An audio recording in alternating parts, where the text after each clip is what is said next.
The Terminator franchise has had a significant impact on my childhood. I even got a motorcycle when I was just a kid to be like a young John Connor in Terminator 2. The movies have been amazing, but the games, however, have been mostly disappointing throughout the years, despite Terminator 1 on the Sega Mega Drive being one of my best and worst games of my childhood. I absolutely loved that game, but seriously, if you die, it is all over. You have to restart the whole game again. The punishment was brutal, but I still managed to complete it a couple of times as a kid, and I can't even do that now as an adult, so pat myself on the back for that one. There were a few other Terminator games which personally I don't really think hit the mark. Redemption was okay, that was on the PS2 and the GameCube, but most modern games failed, and I lost all hope until Terminator Resistance, that was. Terminator Resistance felt like a love letter and an apology to fans all at the same time. This game was based purely in the future, so once the world had already been overrun by Skynet,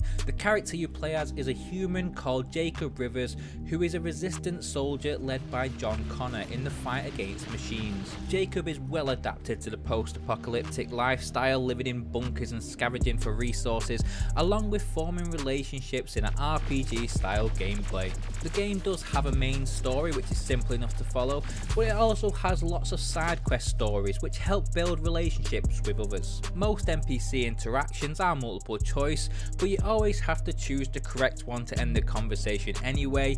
This is quite annoying because it seems pretty pointless most of the time, but for people who are invested into the story, it is quite good because you can gather more information by talking to these NPCs. The story is by no means perfect, but to be honest with you, it gets the job done.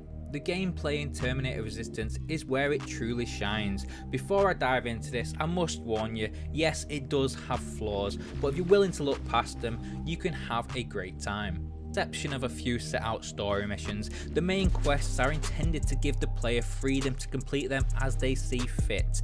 The humans are obviously the underdogs in this war, hence the already destroyed post-apocalyptic world, so naturally killing machines is quite difficult. The difficulty level makes you really think about how you want to approach a situation. In the first few levels, I was still finding my footing and I was trying to run and gun, which is definitely not the best option.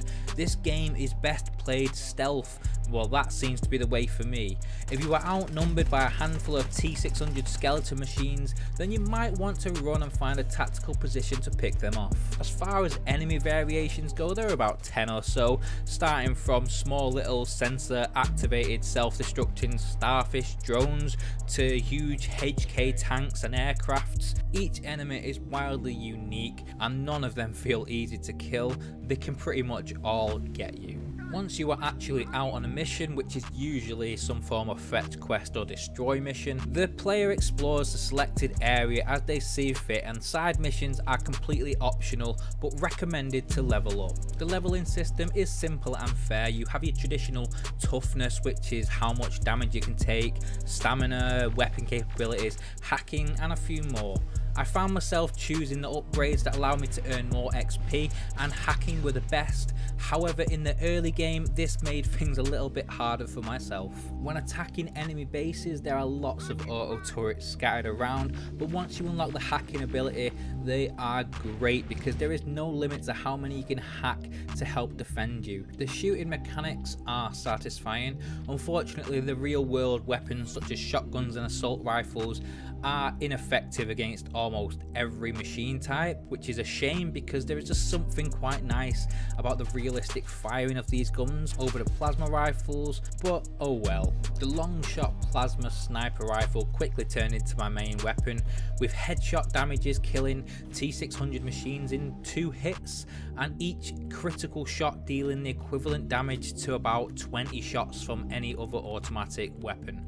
Creeping through the post-apocalyptic world, avoiding spotlights and the evil red eyes, survival feels high stakes. Patching yourself up with medipacks and crafting lockpicks with scrap resources makes the player feel really in the trenches. One aspect of the mechanics which I really couldn't get over was how low down the player can crouch. Like seriously, this man, he could be a limbo champion. The crouching is basically eye level of your kneecaps. It just looks ridiculous, especially in first person. I'd love to see what this looks like in third person because oh my gosh, it would be hilarious. There is also a part of the game where you have to save a dog, and you pretty much just collect it like it was an item, and I can't picture where he actually put it. It's like it goes straight in his backpack or something. I'm just picturing Jacob running through the war zone with a dog in his back like the Spider-Man where you have the cat costume. That will be pretty hilarious. But also in the cutscenes after that, the dog is not addressed, and the dog is just... it's just never mentioned again, so I don't know whether he's just forever living in his backpack. I have no idea. There are lots of strange things about this game, like the stiff, awkward dialogues from the characters, and even more awkwardly, there are some sex scenes which, yeah, they are pretty awkward to see. But overall, the negatives somehow work towards the charm of this game. I played through the whole main story of this game and I really enjoyed it. There is also a new free DLC game mode where you play as the T-800 in Infiltrator mode. I've not yet tried this game as it takes about an hour to complete and it has no saves. I'm quite looking forward to testing it out when I get the chance, but you kind of need an hour free to commit to this, which is something I find hard to come by these days. Free decent DLC is always welcome in my eyes. This game was a weirdly spontaneous purchase, and honestly I recommend it to any Terminator fan. As a review score, I am going to give this game a solid 7. It has its flaws, but it also has a very desirable charm to it. If you are a fan of Terminator games and you were looking for that extra fix, I highly recommend you play this game because it is really fun. If you have played this game, please let me know in the comments, or if you are thinking about playing this game, just let me know your thoughts on it, because it's pretty good and I'd like to know what other people think.